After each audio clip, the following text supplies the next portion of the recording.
श्री स्वामी समर्थ. नमस्कार. मी नंदिनी. माझ्या यूट्यूब चॅनलवर तुमचं खूप मनापासून स्वागत करत आहे. तुमच्या मनातील सर्व चांगली इच्छा स्वामी महाराज पूर्ण करो ही स्वामींच्या चरणी प्रार्थना करते आणि आजच्या या व्हिडिओला सुरुवात करते.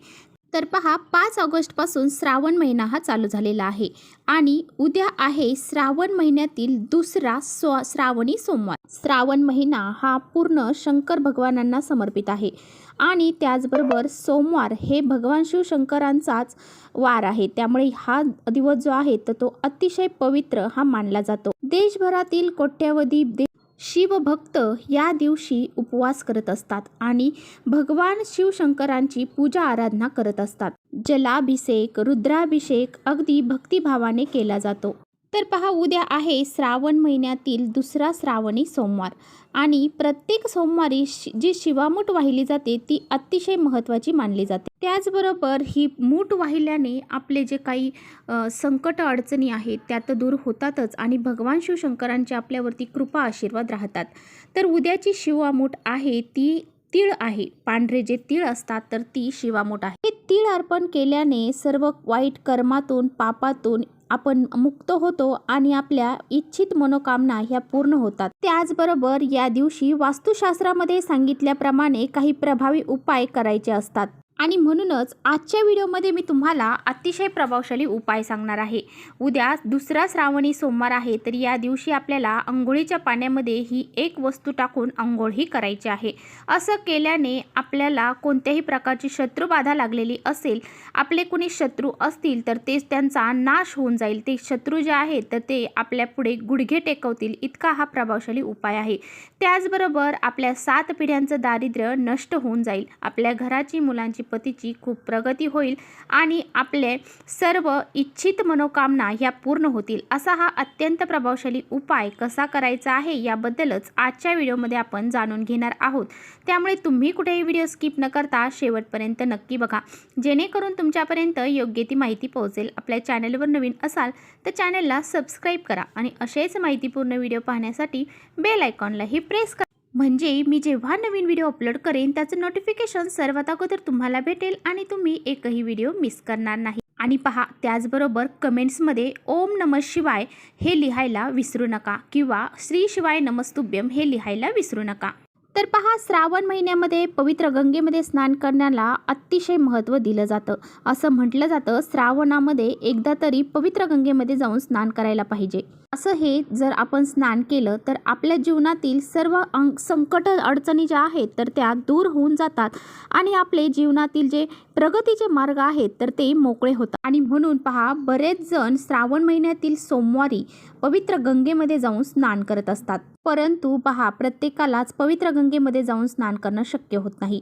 तर अशा वेळेस जर आपण अंघोळीच्या पाण्यामध्ये काही वस्तू जर टाकल्या आणि त्या पाण्याने जर अंघोळ केली तर आपल्याला पवित्र गंगेमध्ये स्नान केल्या इतकं पुण्य प्राप्त होतं. आता पहा, आपल्याला ही वस्तू जर आपण अंघोळीच्या पाण्यामध्ये टाकून अंघोळ जर केली तर आपल्याला जर आपली काही इच्छा असेल, खूप कठीण इच्छा असेल, भरपूर दिवसापासून आपली इच्छा आहे, आपण त्यासाठी खूप कष्ट मेहनत करत आहोत आणि तरीही ती आपली इच्छा पूर्ण होत नाही, तर तुम्ही असा हा उपाय केल्याने तुमची इच्छा ही नक्की पूर्ण होईल. त्याचबरोबर बघा, तुमचे काही शत्रू असतात, काही गुपित शत्रू असतात, काही घरचे शत्रू असतात, काही बाहेरचे, काही शेजारचे, असे बरेचसे आपले या शत्रूंमुळे आपली प्रगतीचे मार्ग हे खुंटले जातात. ते आपले प्रगती होण्यापासून थांबवतात. तर अशा शत्रूंचा देखील नाश होईल. ते आपल्यासमोर गुडघे टेकवतील.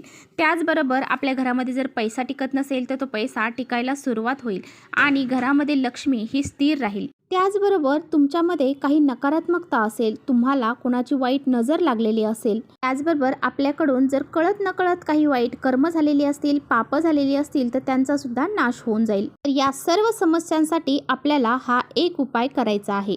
तर पहा, उद्या सोमवार आहे, आपल्याला सकाळी लवकर उठायचं आहे. उठल्यानंतर आपल्याला भगवान शिवशंकरांचा ओम नमः शिवाय हा मंत्र म्हणायचा आहे आणि पहा, आपल्याला अंघोळीचं पाणी काढायचं आहे. अंघोळीचं पाणी काढल्यानंतर त्याच्यात सर्वात महत्त्वाची वस्तू जी आहे ती टाकायची आहे, ती म्हणजे गंगाजल. तर पहा, पवित्र गंगेमधून जर तुम्ही हे गंगाजल घेऊन आलेला असाल तर तुम्ही ते पवित्र गंगेमधलं जे गंगाजल आहे ते टाकायचं आहे.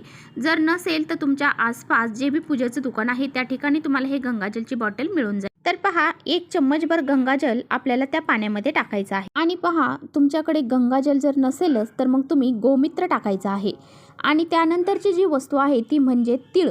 तर आपल्याला तीळ देखील आंघोळीच्या पाण्यामध्ये टाकायचे आहेत. तर पहा, शिवामूठ पण आपली उद्याच्या दिवशी तीळ असणार आहे, त्यामुळे आपल्याला उद्या आंघोळीच्या पाण्यामध्ये चिमूटभर पांढरे तीळ टाकायचे आहेत. तर पहा, उद्याच्या दिवशी जर तुम्ही आंघोळीच्या पाण्यामध्ये तीळ टाकले तर लक्ष्मीची कृपा ही तुमच्यावरती सदैव राहते. आपल्याला कधीही पैशांची समस्याही भासत नाही.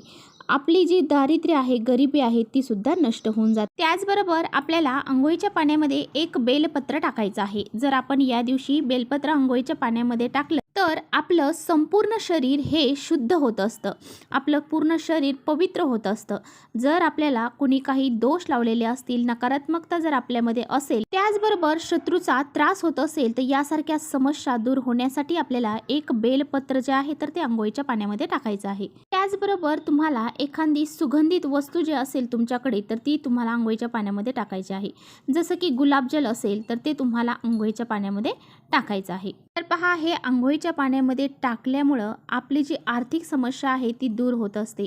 आपली जी दारिद्र्य आहे, संकट, अडचणी आहेत त्यासुद्धा दूर होऊन जातात. म्हणून असं म्हटलं जातं की सोमवारच्या दिवशी जर आंघोळीच्या पाण्यामध्ये आपण एखादी सुगंधी वस्तू टाकली तर आपल्या आर्थिक समस्या ह्या दूर होऊन जातात, आपली गरिबी, दारिद्र्य हे नष्ट होऊन जातं. पहा, या सर्व वस्तू टाकून तुम्हाला आंघोळही करायची आहे.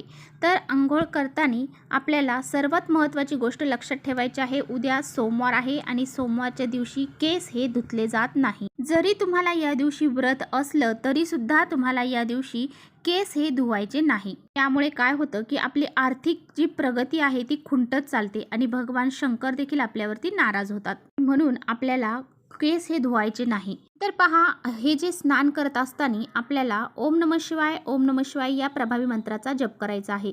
तुम्ही जर पुरुष असताल तर ओम नमः शिवाय म्हणायचं आहे, स्त्री असताल तर नमः शिवाय म्हणायचं आहे किंवा स्त्री शिवाय नमस्तुभ्यम या मंत्राचा जप देखील तुम्ही करू शकता.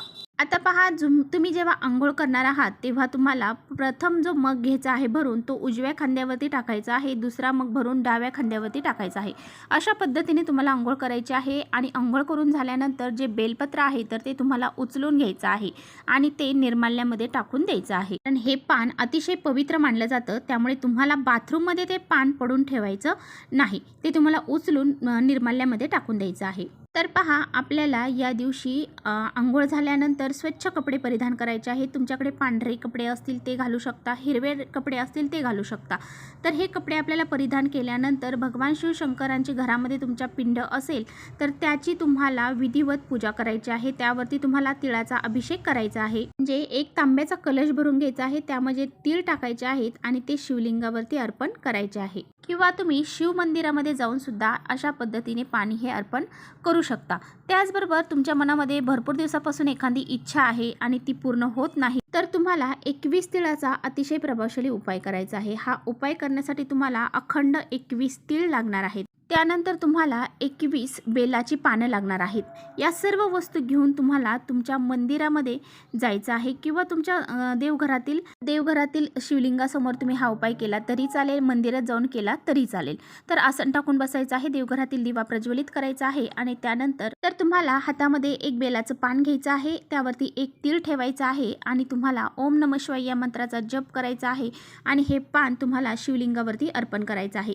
तर अशाच पद्धतीने तुम्हाला 21 जे पानं आहेत तर ते अशा पद्धतीने 21 तीळ आणि 21 बेलाची पानं शंकरांच्या पिंडीवरती अर्पण करायचे आहे. आणि पहा, ज्या वेळेस तुम्ही हे बेलपत्र आणि तीळ अर्पण करणार आहात त्यावेळेस ओम नमः शिवाय म्हणायचं आहे आणि तुमची इच्छित मनोकामना तुम्हाला सांगायची आहे आणि अशा पद्धतीने 21 वेळा तुम्हाला असं शिवलिंगावरती हे पान आणि तीळ अर्पण करायचं आहे. तर असा हा एक उपाय देखील तुम्ही तुमची इच्छित मनोकामना पूर्ण करण्यासाठी उद्याच्या दिवशी करू शकता. तर चला, इथेच थांबवते. माझा व्हिडिओ आवडला असेल तर नक्की लाईक करा. चॅनलवर नवीन असाल तर चॅनलला सबस्क्राईब करा. परत भेटूया अशा छानशा व्हिडिओसोबत. तोपर्यंत श्री स्वामी समर्थ.